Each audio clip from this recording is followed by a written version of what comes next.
Mapagpalang araw sa lahat ng mga manonood mula Luzon, Visayas at Mindanao. Marahay na Aldao, Bicolandia. Ito po ang ATI Bicol #Sarabay Channel at ito ang aming pagdiriwang ng 2022 Filipino Food Month Celebration. Ako po si Bay, kasama ko po ang aking partner na si Joyka. Hello Joyka! Hello partner! At hello po sa lahat ng ating masusugid na mga manonood sa kani-kanilang mga social media applications. Nasabi nga po kanina na ito ay ang pagdiriwang ng Filipino Food Month. At speaking of Filipino food, syempre hindi po magpapatalo ang Bicolandia kung sa pasarapan ng pagkain ang pag-uusapan. Tama ka dyan partner, ang rehiyon ng Bicol ay kilala sa pagkaing may sangkap na gata mula sa nyog. At syempre ang sili na kung saan kilala ang mga Bicolano na walang inaatrasan pagdating sa paanghangan. Tama! Kaya naman napili ng aming ahensya na ihatid sa inyo ang dalawang version ng pagkain ito mula sa dalawang probinsya ng Bicol na talaga namang kinagigiliwan at binabalik-balikan ng mga turista dito sa aming rehiyon, ang Pinangat. Wow partner, talaga namang katakam-takam ang i-feature nating pagkain sa araw na ito. Pero bago ang lahat, ito po ang mga nilalaman ng aming 30 minutes video.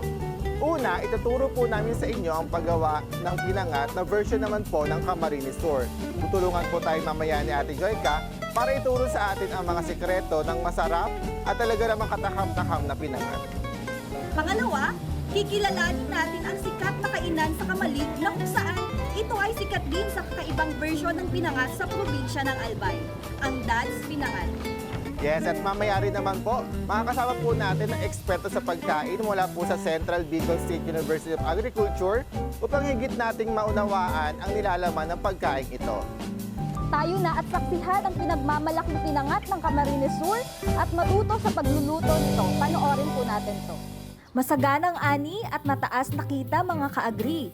Halina't matakam sa kakaiba at masarap na putahing pinangat ng Camarines Sur. Tara na at matuto sa proseso ng pagluluto ng pinangat. Ito ang mga kakailanganin natin.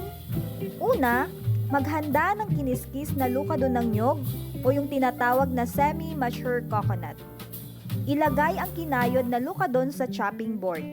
Pangalawa, maghanda ng tinadtad na hipon. Ito ang magdadagdag ng lasa sa ating pinangat. Idagdag din ang tinadtad na bawang, depende sa inyo kung dadagdagan nyo pa ang bawang para mas manuot ang lasa ng ating putahe. Ihalo din ang tinadtad na sibuyas, luya,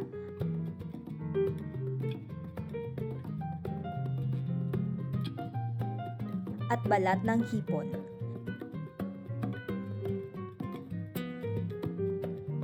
Duruging mabuti ang hipon sa dikdikan para maiwasang matinik ang kakain. Pigain ng maigi ang dinikdik na balat ng hipon para makuha ang katas.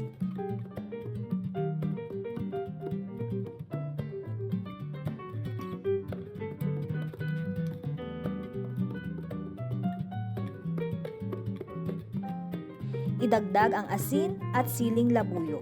Pwedeng magdagdag depende sa anghang na ninanais.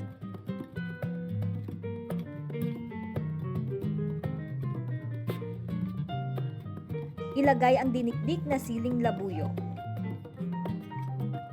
Habang hinahalo ang mga sangkap, maghanda ng pinatuyong dahon ng gabi. Mga kaagri, tandaan natin na kailangang maging malinis ang mga dahon na gagamitin natin. Gamit ang dahon ng gabi, ibalot ang sinangkapan na nyog. Siguraduhin ang pagkakatali nito gamit ang sinulid para hindi magkahiwa-hiwalay ang sangkap. Matapos balutin, ilagay ito sa tray at dahan-dahang ilipat ito sa kaserola o kaldero.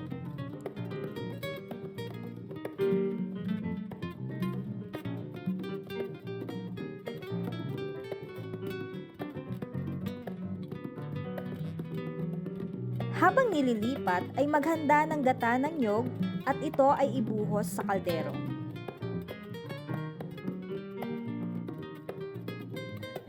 Lutuin ang pinangat sa gata sa loob ng 15 hanggang 20 minuto.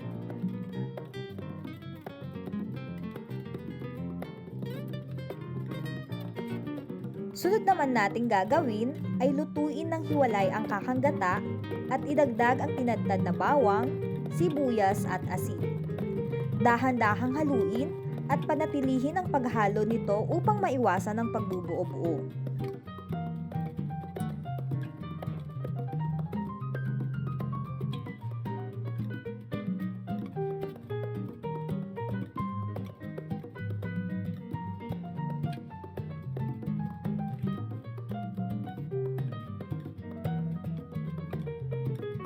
Matapos ang 20 minuto, ilagay ang nalutong pinangat sa tray at idagdag ang cream ng niyog sa ibabaw.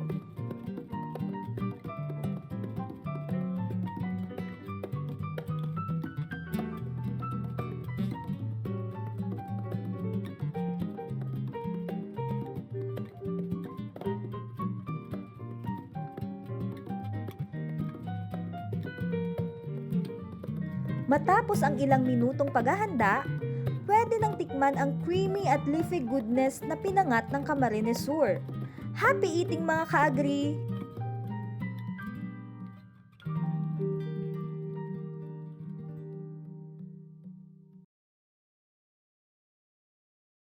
At inyo pong nasaksihan ang napakasimpleng paghahanda ng pinangat. Madali lang po, di ba? At ngayon, mula sa putahing kanilang hinahain sa kanilang mga bisita, naingganyong gawing negosyo at ngayon ay isa ng sikat na kainan sa probinsya ng Albay. Tunghayan po natin ang Dad's Pinangat.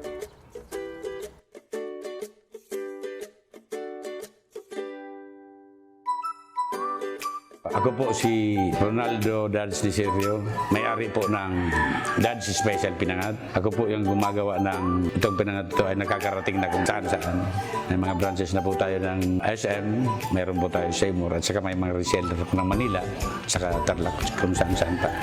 Nagsimula po ako ng pagluto ng pinangat, 12 years old po ako. Nakatira pa ako noon sa tiyain ko, which is an economic teacher. Kaya doon po ako natuto ng pagluto ng mga kahit anong niluluto po. Especially itong pinangat. Kasi ito yung inihanda namin pag meron kami mga bisita, tsaka mga customers namin na noon pa to. Kaya matagal na rin. Tapos ako ng Bachelor of Science and Commerce dito sa Divine Word College of Legazpi. Kaya pagtapos ko, nagtrabaho rin ako ng konti, pero mukha ka kung hindi ko mababawi yung tuition ko sa kolehiyo. Kaya itinuloy ko po yung pagnegosyo. Ito na nga yung naano kong pinangat dahil yung mga raw materials nito ay nasa amin. Hindi siya mahirap na hanapin. Nandito lang. Noon pa po, bago ako mag-asawa, mayroon na po akong nagagawa na ako nito. But then, hindi ba masyado, yung kung paano yung order lang. Then, nang mag-asawa na ako, sabi ko, anuin ko na to, yung kumagkaririn ko na. Bali po, ngayon, ito po yung negosyo natin.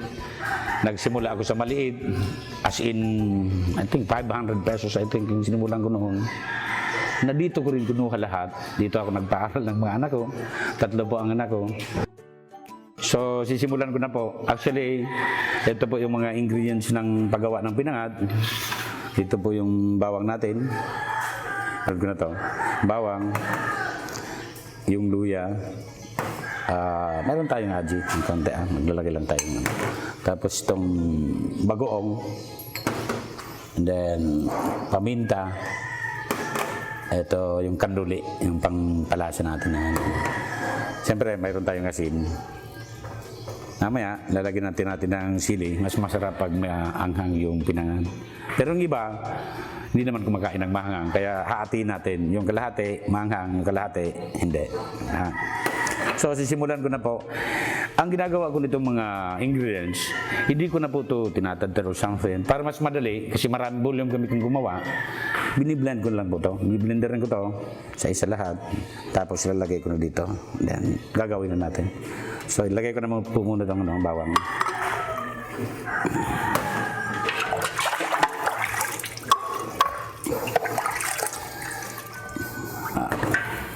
I-blend ko na po muna ito. Ito po, loyal ito.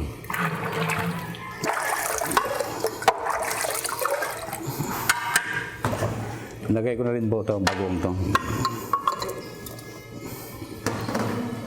Itong paminta, lalagay ko na rin po. Ito meron tayo ditong aji, pero lagyan natin ng konti lang para meron tayong pangpaano. Ito po yung asin, sasabay ko na dito para madurog na siya. Kung pag gumagawa ko sila ito, estimate lang eh.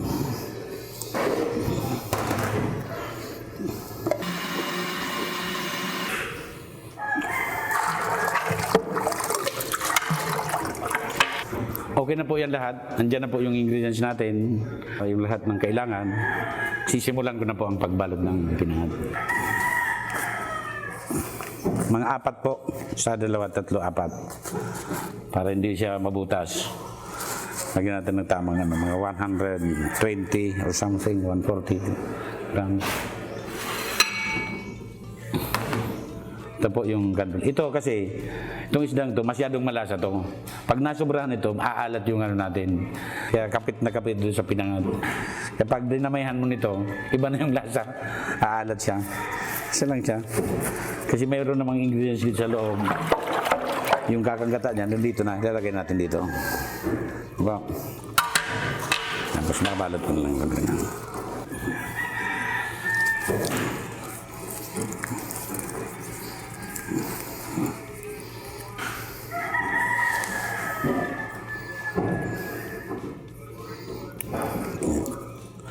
Ano ba? Continuous lang hanggang maubos to. Bali po yung sizes na ginagamit natin, ito yung pinakamalapad sa una dahil ito yung sa ilalim. Siya po yung sumasalo ng gata. Dadagdagan natin yung pangalawang medyo malapad, saka yung medyo maliit. Para hindi masyadong makapal yung ano natin, para yung gata mag-absorb pa rin sa loob.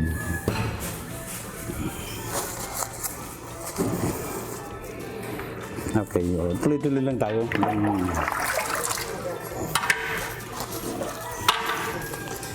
Nagsimula ako dito, grabing hirap sa totoo lang. Wala pa akong lutuan.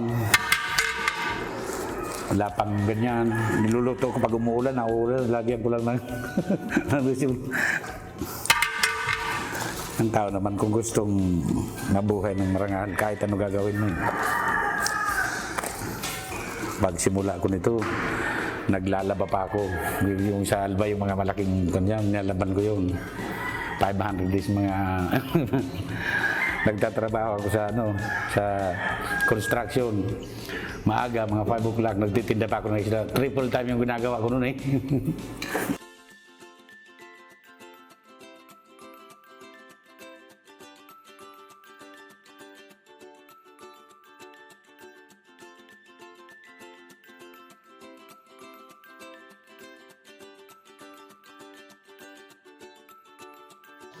Ito, naka-ribbon to, maanghang na to. Yan. Ito yung natural lang natin, pagkatali. So, makikita mo naman kung ano yung maanghang.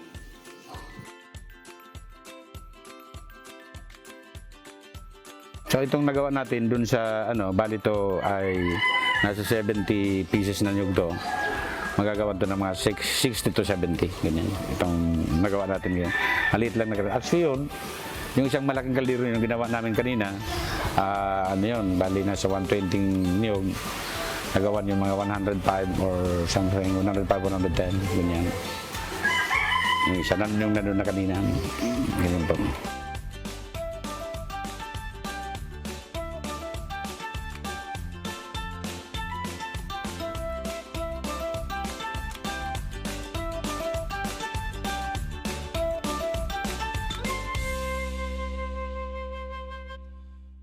Ayan, atin po natunghayan ang sikreto ng masarap na pinangat ng Dad's Pinangat.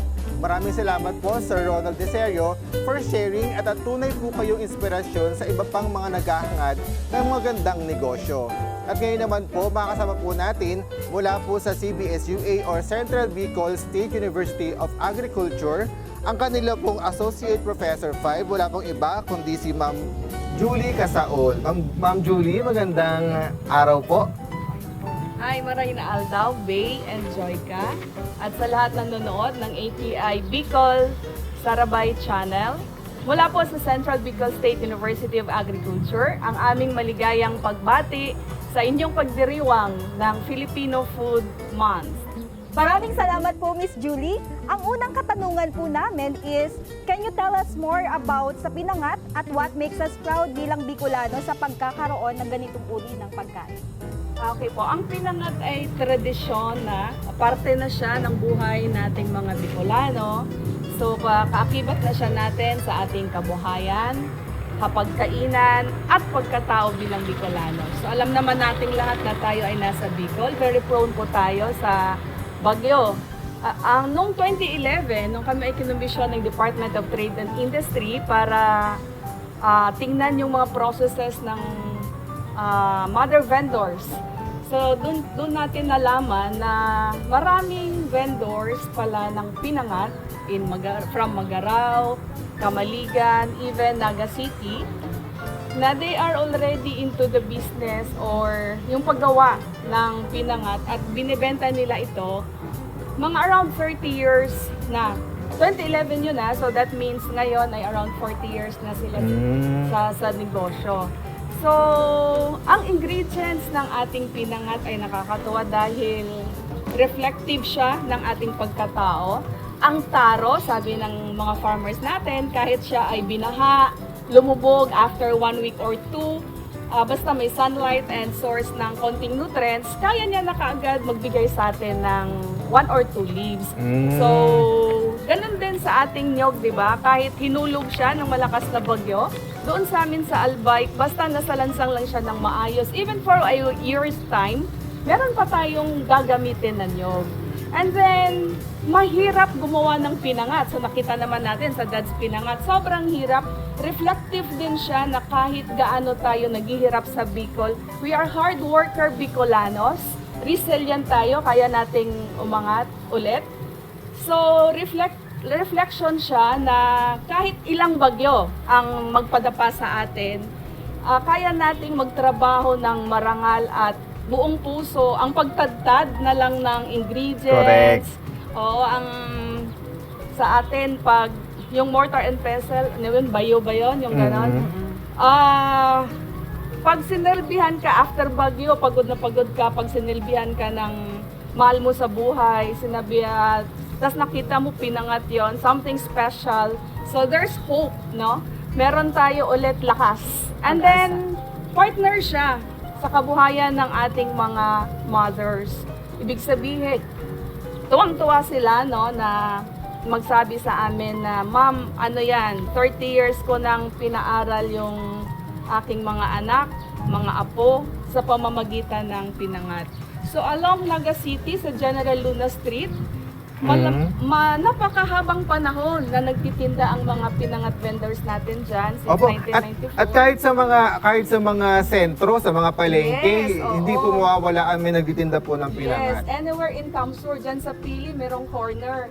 So, yung kahabaan ng General Luna dati ay sabi, hindi pala yan talaga taga-Naga, but Magaraw, karamihan sa kanila.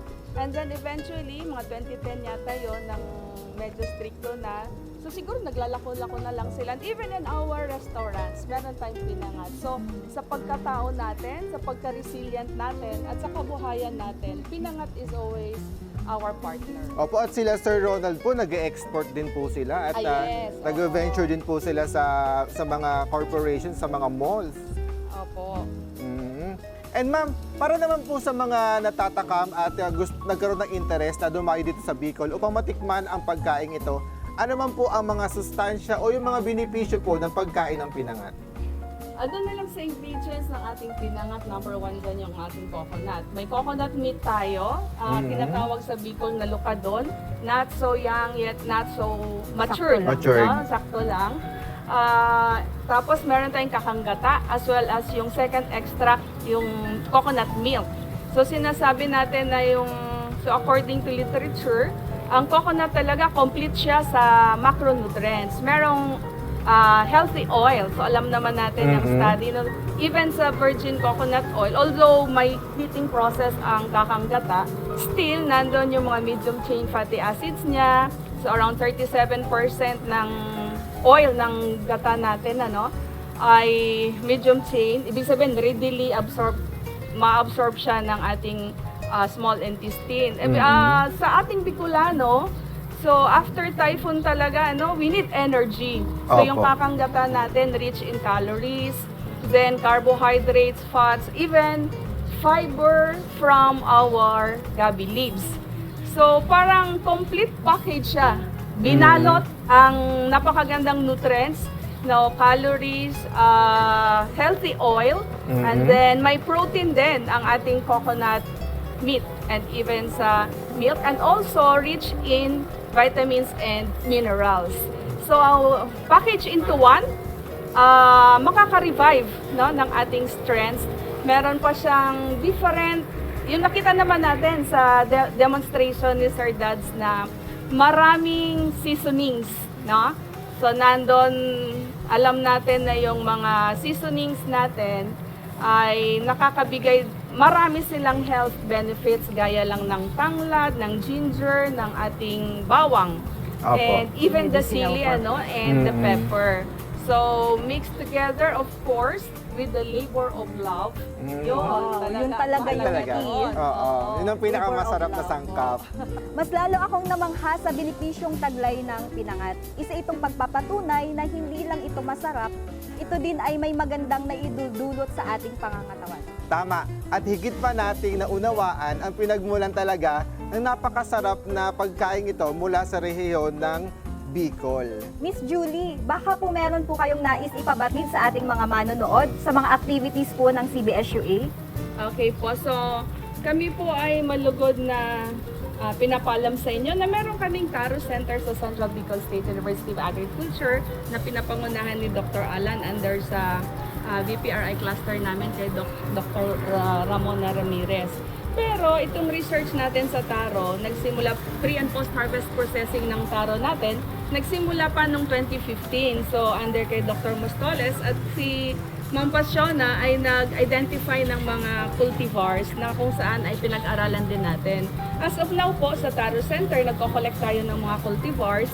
At the same time po, pinag-aaralan natin ang processing ng taro milk. So maliban sa pinangata, may taro milk eventually tayo in combination Taro with milk. our very promising nuts, yung ating pili nut. So sa ngayon, tuloy-tuloy ang ating research at hopefully makakuha tayo ng magandang pondo sa ating government funding agencies. So yun po, hindi naman tuloy-tuloy lang po activities sa Central Bicol State University of Agriculture kung saan, tapos meron na din tayong drying machine na ngayon ginagamit ng De Loverges Farm sa Bula na nag-export na siya ng dried taro leaves. So yun lang po so far ang ating maalaala sa mga activities, pero for sure po gumagawa ang CBSUA ng mga magagandang research na kapakapakinabang sa ating taro farmers. Ayan, maraming salamat po, Ma'am Julie. At dyan po natatapos ang aming presentation patungkol po sa aming Filipino Food Month celebration. Magkita-kita po tayong muli sa mga susunod pang activities ng ATI Bicol. Mag-subscribe lamang po sa aming social media platforms via Facebook and YouTube channel para maging updated po kayo sa mga kaganapan dito sa ATI Bicol.